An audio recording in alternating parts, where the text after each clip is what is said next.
Bienvenidos. Hoy vamos a estudiar 4 imágenes relacionadas entre sí.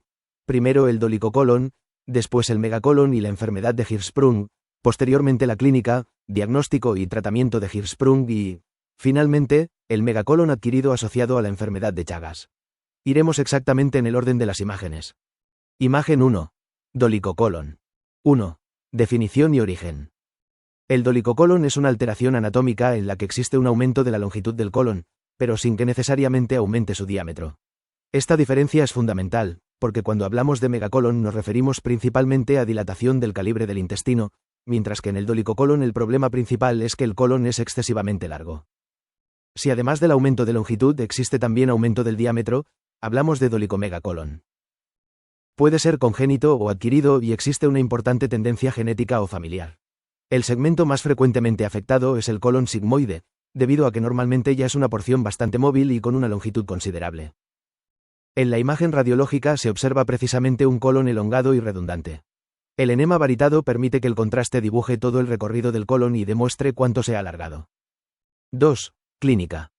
El síntoma predominante es el estreñimiento. Al existir un colon más largo, las heces tardan más tiempo en recorrerlo. Mientras permanecen dentro del intestino, el colon continúa absorbiendo agua, por lo que las heces se vuelven progresivamente más secas y duras. En casos graves pueden formarse fecalomas, es decir, grandes masas de materia fecal endurecida que pueden permanecer durante períodos prolongados.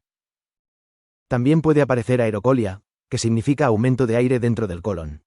Este gas produce distensión abdominal y sensación de abdomen aumentado de volumen. El meteorismo corresponde a la acumulación y desplazamiento de gases intestinales. Cuando el colon está muy distendido, el paciente puede presentar dolor tipo cólico antes, durante o después de la defecación. Algunos pacientes pueden presentar un abdomen amplio y timpánico. Al percutirlo predomina un sonido relacionado con la presencia de gas. En cuadros prolongados y graves también puede presentarse pérdida progresiva de peso. 3. Diagnóstico. Una radiografía simple de abdomen realizada de pie puede mostrar abundante contenido gaseoso y permitir reconocer el marco colónico. Sin embargo, el estudio clásico de elección representado en la imagen es el colon por enema varitado. Mediante la introducción de contraste por vía rectal se visualizan el colon derecho, el colon transverso, el colon izquierdo, el sigmoide y la verdadera longitud del intestino. La videocolonoscopia permite observar directamente la mucosa y el interior del colon. El problema es que, cuando el colon es extremadamente largo, el endoscopio puede formar asas y resultar más difícil avanzar. Por este motivo pueden ser necesarias diferentes maniobras para acortar o acomodar el colon sobre el instrumento. 4. Complicaciones. Una posible complicación es la mesenteritis retráctil. Existe inflamación y retracción del mesenterio, lo que puede modificar la posición de los segmentos intestinales y aproximar los extremos del sigmoide. Otra complicación muy importante es el vólvulo. Significa que un segmento del intestino gira sobre su propio eje. Ocurre especialmente en el sigmoide y también puede presentarse en el ciego porque son segmentos relativamente móviles. Cuando se produce esta torsión puede aparecer una obstrucción intestinal aguda. Si además se compromete la circulación sanguínea del intestino puede desarrollarse isquemia y, en casos graves, necrosis intestinal. También puede existir obstrucción asociada a impactación fecal, debido a la dificultad que tienen las heces para desplazarse a través de un colon excesivamente largo. 5. Tratamiento no quirúrgico. Tener un dolicocolon aislado no significa automáticamente que el paciente necesite cirugía. El manejo inicial busca mejorar el tránsito intestinal mediante educación intestinal. Se recomienda aumentar el consumo de fibra, mantener una adecuada ingesta de líquidos, aproximadamente 2 litros o más al día cuando no existan contraindicaciones, realizar ejercicio de forma regular para favorecer la motilidad intestinal y evitar excesos alimenticios. Por tanto, la idea fundamental de esta primera imagen es sencilla. Dolicocolon significa colon largo, megacolon significa colon dilatado, y dolicomegacolon significa que coexistieron ambos fenómenos. Imagen 2. Megacolon y enfermedad de Hirschsprung, primera parte. 1. Megacolon. Definición y clasificación. El megacolon corresponde a un aumento permanente del diámetro del colon, representado en el esquema como un diámetro mayor de aproximadamente 6,5 centímetros. Debemos diferenciarlo nuevamente del dolicocolon. En el dolicocolon aumenta la longitud, mientras que en el megacolon aumenta fundamentalmente el calibre de la luz intestinal. Según su origen puede clasificarse en congénito o adquirido. Según su naturaleza puede dividirse en primario y secundario. En el megacolon primario existe una alteración intrínseca del sistema nervioso intestinal, especialmente relacionada con los plexos mientérico de Auerbach y submucoso de Meissner. El plexo de Auerbach se encuentra entre las capas musculares y participa especialmente en la motilidad intestinal. El plexo de Meissner se encuentra en la submucosa y participa en la regulación de funciones locales intestinales. En el megacolon secundario, en cambio, la dilatación aparece como consecuencia de otras alteraciones mecánicas o funcionales y no exige que inicialmente exista ausencia de ganglios. La radiografía de la parte superior derecha muestra un colon marcadamente dilatado, especialmente a nivel sigmoideo, como ejemplo radiológico de megacolon. 2. Enfermedad de Hirschsprung. La enfermedad de Hirschsprung es una de las principales causas de megacolon primario congénito en la infancia. El niño puede nacer con importante distensión abdominal y dificultad para evacuar. La alteración fundamental es la aganglionosis. Esto significa que un determinado segmento intestinal carece de células ganglionares. Estas células forman parte del sistema nervioso entérico y son indispensables para coordinar adecuadamente la relajación y la contracción de la musculatura intestinal. 3. Fisiopatología. Aquí debemos comprender una idea esencial. En Hirschsprung, el segmento enfermo no es el que está muy dilatado. El verdadero segmento enfermo es el segmento distal estrecho y agangliónico. Este segmento carece de los plexos nerviosos adecuados, por lo que no puede relajarse normalmente. Permanece en contracción relativamente constante y genera una obstrucción funcional. Decimos funcional porque no necesariamente existe una masa, tumor o cuerpo extraño cerrando la luz. El problema es que el músculo intestinal no recibe una regulación nerviosa normal. El recto está afectado prácticamente en todos los casos y la enfermedad puede extenderse hacia el sigmoide y segmentos más proximales. Por encima del segmento agangliónico se encuentra el colon que sí posee ganglios normales. Sin embargo, este segmento sano tiene que intentar impulsar continuamente las heces contra una zona distal que permanece contraída. Como consecuencia aumenta el trabajo muscular, inicialmente puede existir hipertrofia y progresivamente aparece dilatación. Por eso en el dibujo central observamos un segmento distal estrecho, que es el agangliónico, y un segmento proximal muy dilatado, que neurológicamente puede ser normal. Durante una cirugía puede observarse un colon proximal enorme y lleno de heces, pero esto no significa que ese sea el origen del trastorno. La alteración primaria se encuentra distalmente. 4. Embriología y asociaciones. Durante el desarrollo embrionario, las células derivadas de la cresta neural deben migrar progresivamente a lo largo del tubo digestivo para formar el sistema nervioso entérico. Esta migración ocurre en dirección hacia los segmentos más distales. Las neuronas alcanzan primero los segmentos proximales y posteriormente el recto. En el esquema se señala aproximadamente la llegada al colon proximal alrededor de la 8ª semana y al recto alrededor de la 12ª semana. Si esta migración se interrumpe antes de llegar al extremo distal, el segmento que quedó sin células ganglionares desarrolla la enfermedad de Hirschsprung. La frecuencia indicada es aproximadamente 1 caso por cada 5.000 nacidos vivos. Existe una asociación conocida con el síndrome de Down, trisomía 21. También pueden encontrarse otras malformaciones asociadas, entre ellas hidrocefalia, criptorquidia y ano imperforado. Además, existe predisposición familiar en determinados pacientes, relacionada con alteraciones genéticas que intervienen en el desarrollo del sistema nervioso entérico. Imagen 3. Enfermedad de Hirschsprung, segunda parte. 1. Clínica neonatal. En el recién nacido debemos sospechar Hirschsprung cuando existe una alteración importante del tránsito intestinal. Uno de los datos clásicos es que el niño no elimina espontáneamente el meconio durante las primeras horas de vida. El meconio es la primera materia fecal del recién nacido. Cuando existe una zona distal que no se relaja, su eliminación se dificulta. Otro hallazgo es la gran distensión abdominal. Las heces y los gases se acumulan por encima de la obstrucción funcional y el abdomen se vuelve aumentado de tamaño y tenso. También aparecen vómitos debido a la obstrucción intestinal. Mientras más severa y distal sea la dificultad evacuatoria, mayor será la acumulación proximal de contenido intestinal. En situaciones importantes puede existir dificultad respiratoria porque las asas intestinales y el colon muy dilatados elevan el diafragma y limitan la expansión pulmonar. En el tacto rectal puede encontrarse una ampolla rectal vacía. Esto ocurre porque las heces no logran atravesar con normalidad el segmento distal permanentemente contraído. 2. Complicación grave, enterocolitis. Una de las complicaciones más peligrosas de la enfermedad de Hirschsprung es la enterocolitis asociada a Hirschsprung. Puede evolucionar hacia un cuadro de dilatación intestinal intensa y compromiso sistémico. Puede presentarse con dolor abdominal intenso, fiebre y deterioro del estado general. También puede aparecer diarrea, incluso sanguinolenta. Este dato es importante porque un paciente con una enfermedad caracterizada inicialmente por obstrucción y estreñimiento puede posteriormente desarrollar diarrea durante una enterocolitis.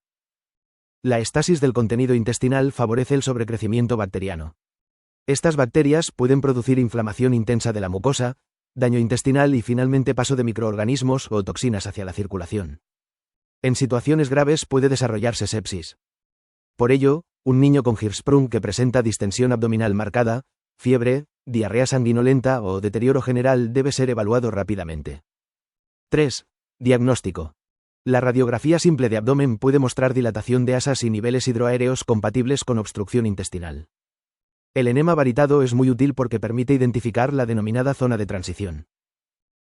En el esquema vemos un segmento distal estrecho que corresponde al segmento agangliónico y un segmento proximal dilatado que corresponde al intestino con inervación conservada sometido a sobrecarga.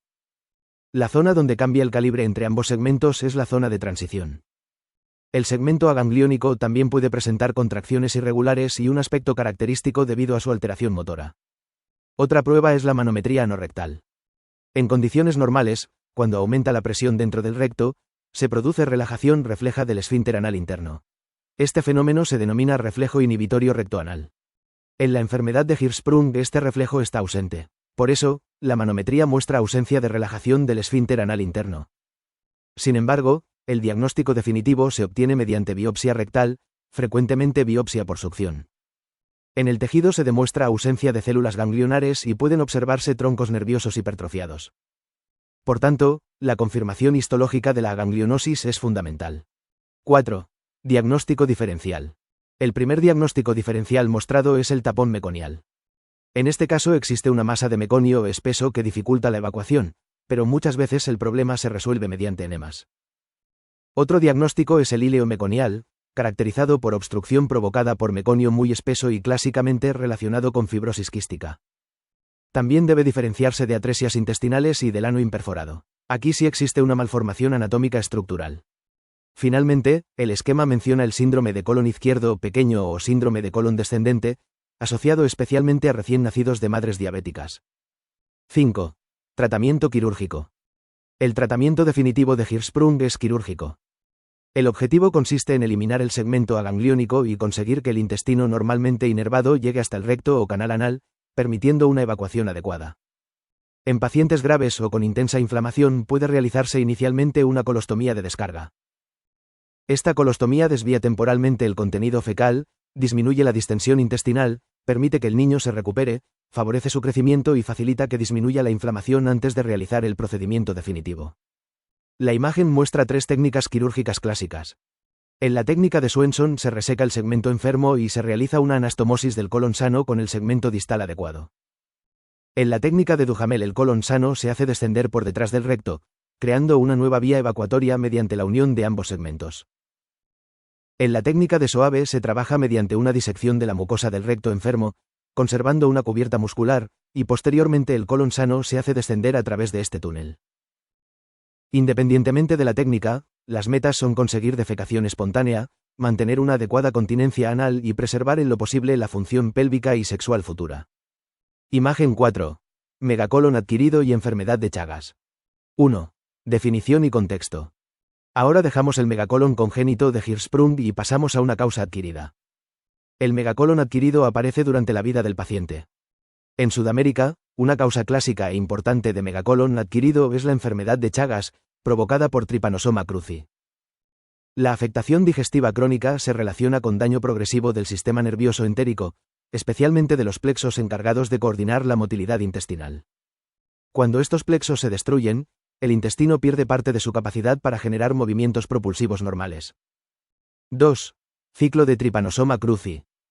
En el ciclo intervienen 3 componentes principales: el agente, Trypanosoma cruzi, el vector, conocido en varias regiones como vinchuca, y el huésped humano. La vinchuca suele alimentarse de sangre y puede picar durante la noche.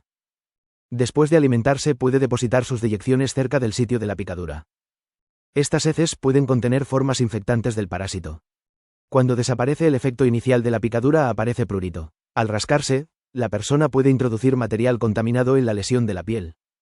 El parásito también puede ingresar a través de determinadas mucosas. Una vez dentro del organismo, Trypanosoma cruzi invade células. En el interior celular se multiplica. Posteriormente las células infectadas pueden romperse y liberar nuevos parásitos a la circulación, desde donde alcanzan otros tejidos. Este ciclo intracelular explica cómo la infección puede producir lesiones en diferentes órganos. 3. Fases y diagnóstico. En la fase aguda existe una mayor presencia de parásitos circulando por la sangre.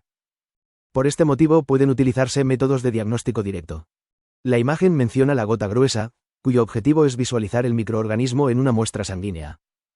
También se menciona el senodiagnóstico como método utilizado históricamente. Consistía en permitir que insectos no infectados se alimentaran del paciente y posteriormente estudiar los insectos para buscar el parásito. Actualmente existen métodos diagnósticos más modernos. En la fase crónica, las manifestaciones digestivas o cardíacas pueden aparecer muchos años después de la infección inicial. En el esquema se señala un intervalo aproximado de 10 a 30 años para algunas manifestaciones clínicas.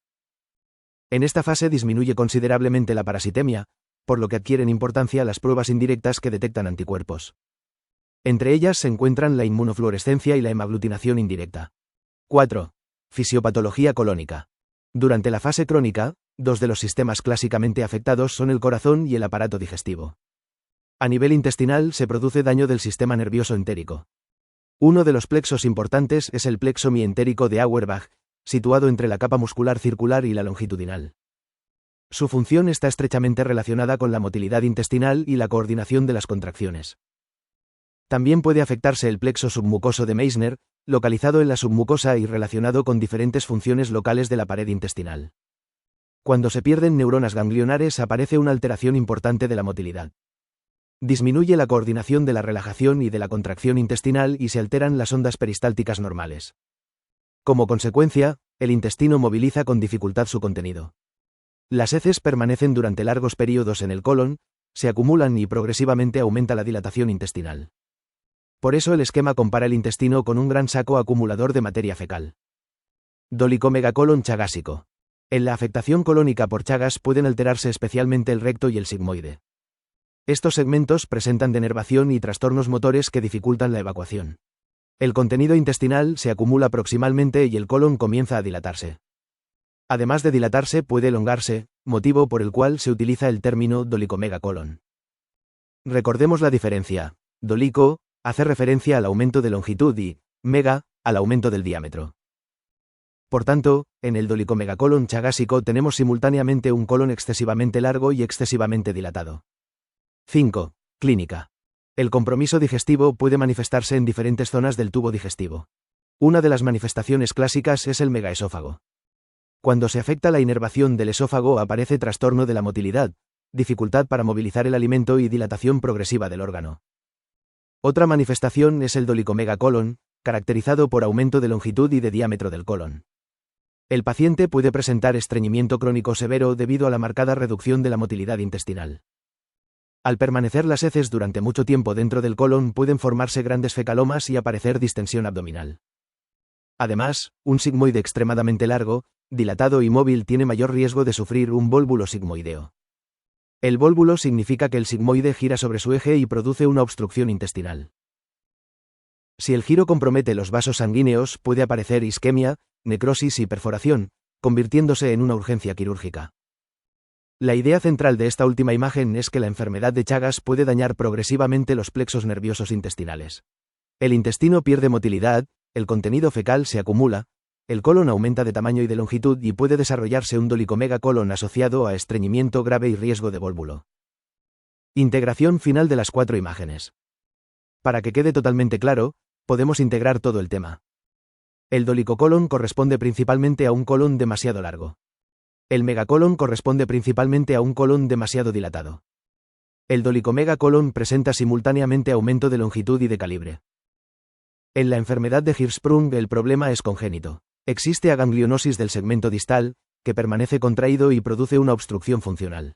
El colon proximal, aunque posee ganglios, termina dilatándose por la acumulación de contenido. En la enfermedad de Chagas el problema es adquirido. Trypanosoma cruzi produce daño crónico del sistema nervioso entérico, disminuye la motilidad y puede producir megaesófago, megacolon o dolicomegacolon. Por eso existe una diferencia muy importante para el examen. En Hirschsprung debemos pensar en un recién nacido o niño con segmento distal agangliónico y estrecho, mientras que en el megacolon chagásico debemos pensar en un paciente con infección adquirida previamente y daño progresivo de los plexos intestinales durante la fase crónica. Hasta aquí nuestra explicación de las 4 imágenes. Espero que ahora puedan relacionar anatomía, fisiopatología, clínica, diagnóstico, complicaciones y tratamiento de una manera mucho más sencilla. Nos vemos en la siguiente clase. Si este contenido te ayudó a estudiar y comprender mejor el tema, suscríbete para continuar repasando medicina de forma ordenada y explicada paso a paso.